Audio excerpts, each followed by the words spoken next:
All right, welcome to the MLP podcast. My name is Cody Ahern, VDC manager at MLP Consultant, and we're here with our friend Gary Polzano, the plumbing superintendent at MLP. And today we're going to talk about how subcontractors and general contractors can utilize BIM better and get the most value out of it.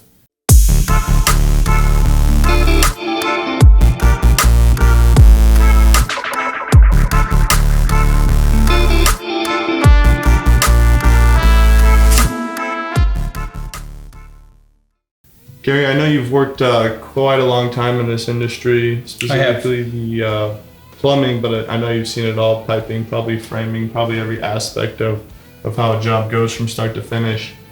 I guess to start, when was the first time you saw BIM being utilized on a project, and how'd that go? Well, one of the first coordination efforts I ever seen was, and I don't think I ever shared this with you guys, is back when I was in Chicago, I worked at Abbott Labs. And Abbott Labs had very smart engineers and architects, and they worked together very well. And one of the things that they would do when they would engineer the job is they would have all their drawings coordinated, which I can't imagine how that coordination had to be, because it was, by hand back then to some degree.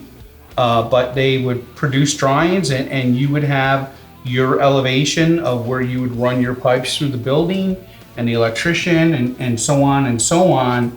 And it worked. So that was my real first introduction to coordination efforts.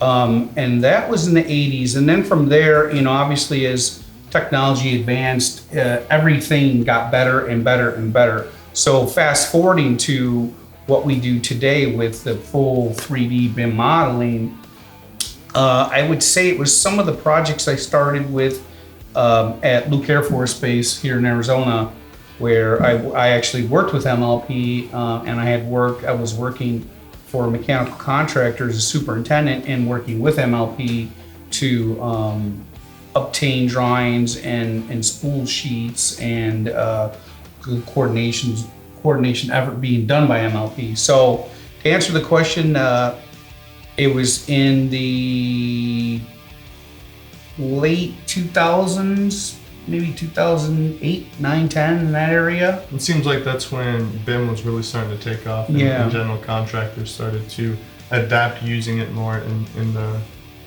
the contract per se, where it was required. Before it probably wasn't required. It was more subcontractors would use it because they heard there was value there. But I think now it's pretty much required that a lot of subcontractors use it. And I think one issue that comes up with some is they don't know who to use. They've never seen it before. They don't understand it, and they're only doing it to fulfill the contract obligations. They're not trying to get the value out of BIM, and then I don't think they always see the value in it. So then they have this negative perspective of BIM, and they don't really understand it. What can we do better to kind of educate people on how they can get the most value out of that, do you think? I think through a educational process like anything else, by demonstrating what it is about and being able to demonstrate the value in it. I, like a lot of people, I've been in this trade for over 40 years, and I've seen a lot of technologies come into the trade over those 40 years, even like with plastic piping. My first initial thought was, oh my God, this stuff is not good. I don't think it's right. And I think that's usually what happens a lot of times when people come in with or get exposed to new processes or products. They're comfortable with what they do. They know what they do works, and it's hard to adapt to new technology and materials. It's not broke, don't fix it, right? Yeah, exactly. But I'll say personally myself, being on both sides and now working at MLP and actually doing the BIM 3D modeling and spool sheets and everything that we can do with scanning, and I could explain to almost anyone very easily the value in it, starting with prefabrication. I mean, I was not the biggest fan of prefab until I had my own hands in it, working with MLP and adjusting things the way I wanted, and that's when I really saw the value.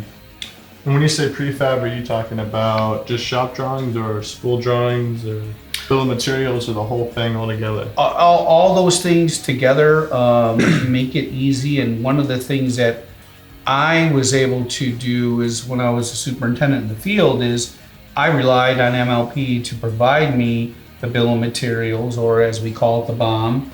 And boy, that saved me a lot of money and a lot of time, because in the old days, going through each sheet by sheet and trying to total and add up fittings, a lot of times in plan view, you can't see everything. So you're flipping back and forth between schematic ISOs and plan view, trying to figure out that you caught everything, where in the computer programming today, it just spits out every single piece. That saves a lot of time. It opened up for me to do other things than sit there for hours on end, counting fittings and measuring pipe and trying to get material ordered. Yeah, most definitely. I think the biggest aspect is making sure you're providing, whether it be your own BIM department or whoever you hire as your BIM company, the proper drawings and the proper submittals and matrices and all that up front.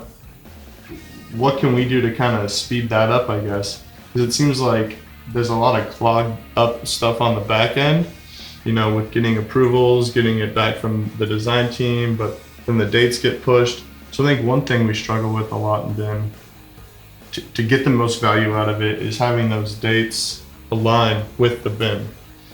Yeah, that's I feel a tough thing to do, because a lot of times on the project, the end date doesn't change. Definitely not. And so everything that's preceding gets crunched. And I think what's happened to the industry is, BIM works 100%. It's amazing, but you have to have the time to be able to properly model the project before you start the project. And I've been on projects before where that's been done and it's worked beautifully, and I've been on projects before where you're doing it as you go, and it kind of gets a little bit bogged down, especially as what you just said earlier about submittals and having the right information up front. Mm-hmm. That's kind of a struggle, because a lot of companies like to do buyouts, and they don't really have their final numbers yet, so they don't really have the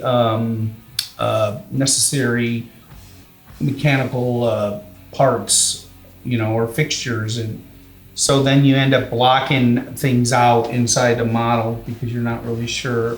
That does help, because at least you have it blocked out where you're going to get it in there. But yeah, in the perfect world, having everything approved and up front would be the perfect world. But I don't really know that that's going to ever happen, because construction's so fast paced now. Definitely. It's not going to get any slower. No, it's only going to go faster. So I think, stepping up to where now we're using Revit, I think we've evolved from the CAD world. We're much more efficient from a BIM standpoint. Therefore, the expectations are that we finish things faster. When we're able to do that, we can get shop drawings out quick. Mm-hmm. We can get spool drawings out fairly quick. Bill of materials, hangers, total station points. I guess, what's the best process in order for submitting those things, and how would you expect it when you were a superintendent?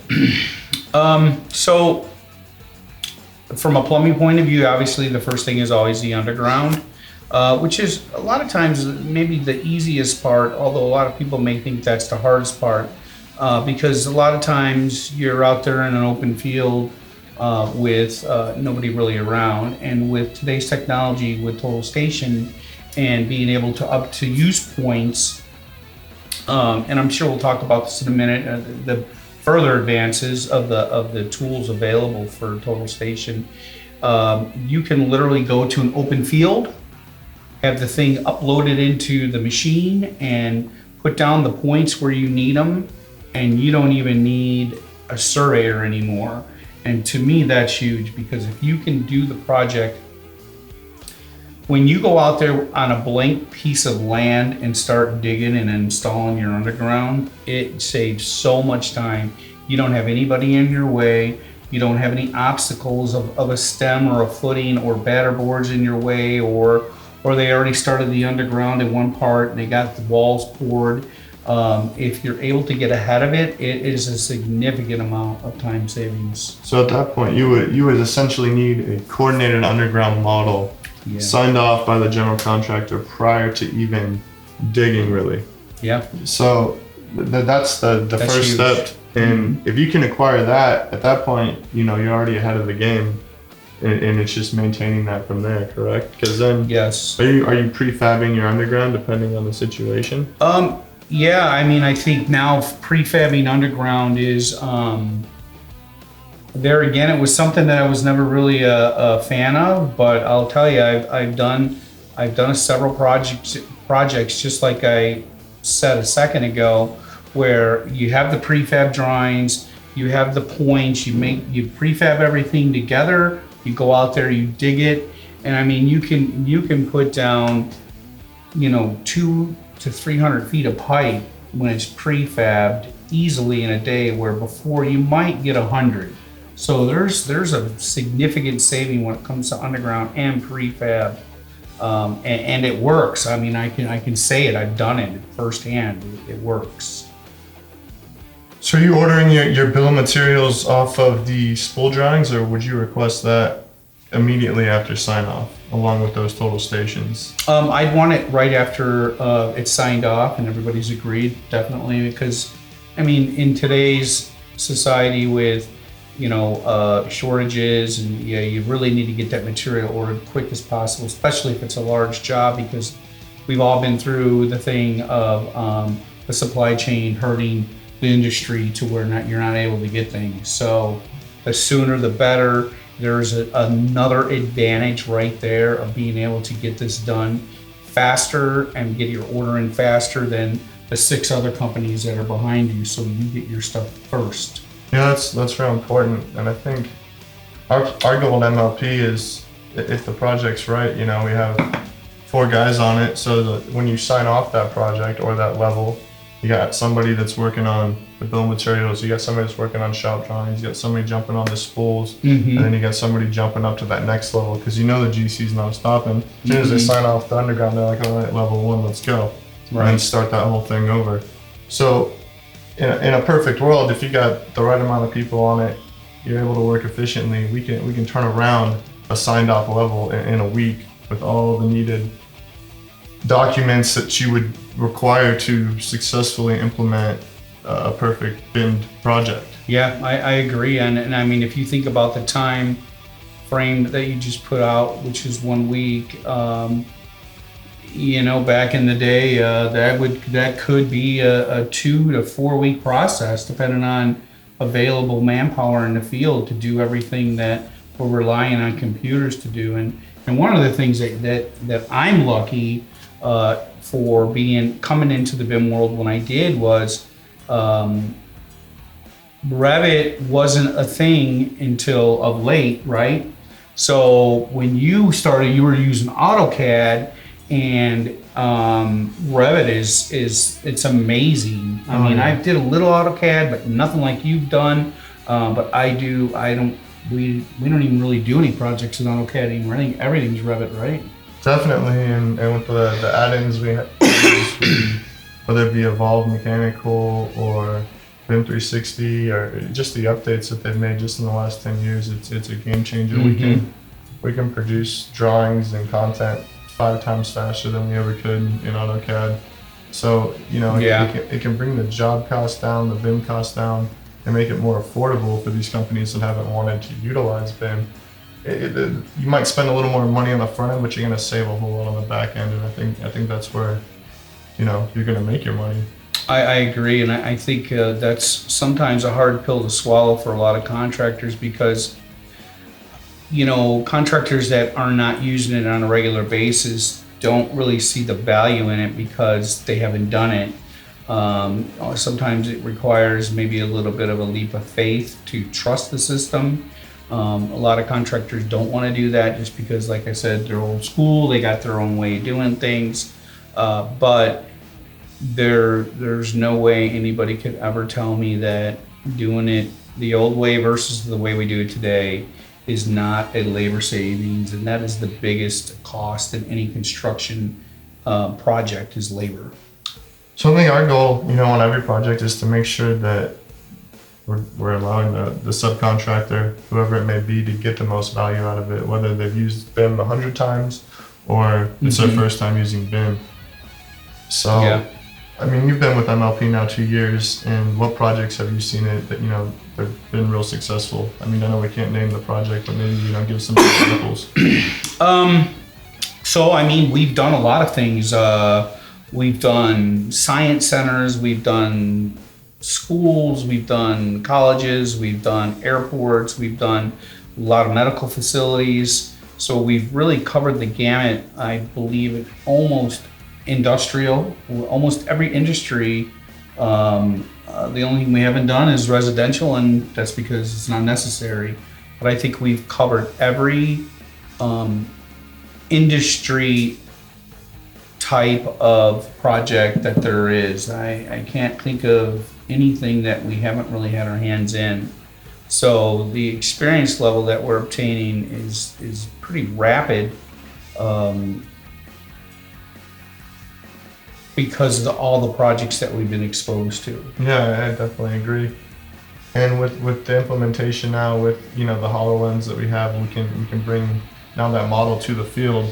Yes, So that's what I even was talking with about tenant earlier. improvements situations, I think that's one place that hasn't really worked with BIM, and it's gonna, I think, be able to step up huge now when you can now bring the model to the field, and you can Yes. also bring the field to the model with those two things aligning. I don't see any reason why there would be a hiccup with connecting to whether it be pre-existing equipment or pipes or duct or even missing certain structural elements when you have that type of technology at your fingertips.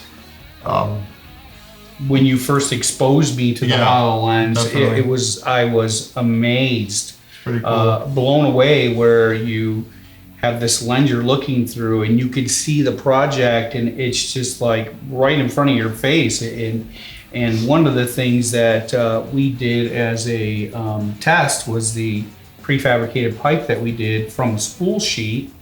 Just to touch on that real quick, we created a small project with PVC pipe, put it together, you and I did, and you did all the technical end of it, loaded it all into the HoloLens.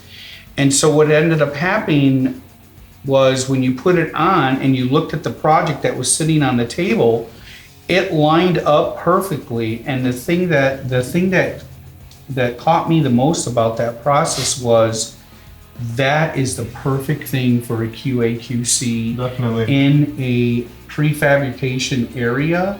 You don't even need a tape measure. No. That was amazing. You just look at it, it's great. I mean, it was a 10-second look and you're on to the next one.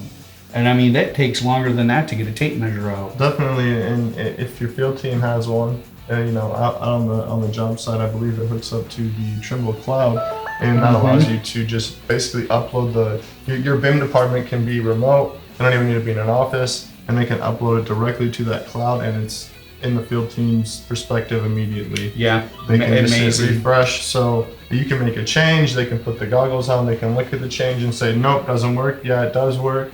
Right, right. And if you have a laser scan in there, that's just the total game changer, because now you have the field there, and the field has you there. So Yeah. with everyone going to this, remote working in this new world we live in, I think that's going to be huge. Because now the field team doesn't have to drive around, get drawings, go back to the office, print it out. You're not putting miles on company trucks. Right. You're not putting money in gas tanks. You're Printing a not bunch of paper. having to use QA/QC. Losing 20 highlighters on the job site. Those little things I think will add up tremendously in the long run, to where when HoloLens and Trimble, start to make some more updates and the software gets a little more user friendly and the maybe a little more affordable, not so much sticker shock. I definitely see it being huge. Yeah, well, that's how technology is, right? I mean, when it first comes out, it's always the most expensive. And through time, it gets cheaper and cheaper. Definitely. But was there anything else you wanted to touch on today before we wrap this up? No, I think we covered a lot of good topics, and we'll save some of the other topics for future podcasts. Definitely. You guys take care, and thanks for watching. Yeah, nice seeing you. Be sure to like and subscribe wherever it is on your screen.